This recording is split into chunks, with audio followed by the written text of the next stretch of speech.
ഇടതുമുന്നണിക്ക് പരോക്ഷ പിന്തുണയുമായി യാക്കോബായ സഭ. പ്രതിസന്ധി ഘട്ടത്തിൽ സഹായിച്ചവരെ തിരികെ സഹായിക്കാൻ ഉത്തരവാദിത്തമുണ്ടെന്ന് സഭ സർക്കുലർ ഇറക്കി. അതേസമയം തെരഞ്ഞെടുപ്പിൽ സമദൂര നിലപാടെന്ന് ഓർത്തഡോക്സ് സഭാ നേതൃത്വം വ്യക്തമാക്കി. മണിപ്പൂർ, CAA പോലുള്ള ന്യൂനപക്ഷങ്ങൾക്കെതിരായ കടന്നാക്രമണങ്ങൾ തെരഞ്ഞെടുപ്പിൽ പ്രതിഫലിപ്പിച്ചേക്കുമെന്നും സഭാ നേതൃത്വം പ്രതികരിച്ചു.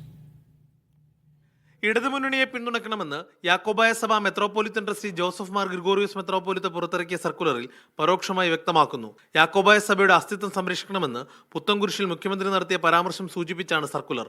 സഭാതർക്കം പരിഹരിക്കുന്നതിൽ ലഭിച്ച ഉറപ്പും പ്രതീക്ഷയും സർക്കുലർ പങ്കുവെക്കുന്നു. എന്നാൽ തിരഞ്ഞെടുപ്പിൽ സമദൂര നിലപാടെന്ന് ഓർത്തഡോക്സ് സഭാ നേതൃത്വം പ്രതികരിച്ചു.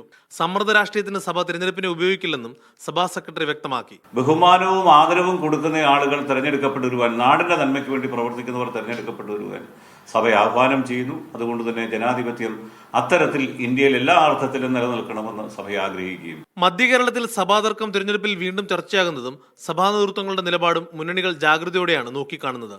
മീഡിയ 1 കോട്ടയം.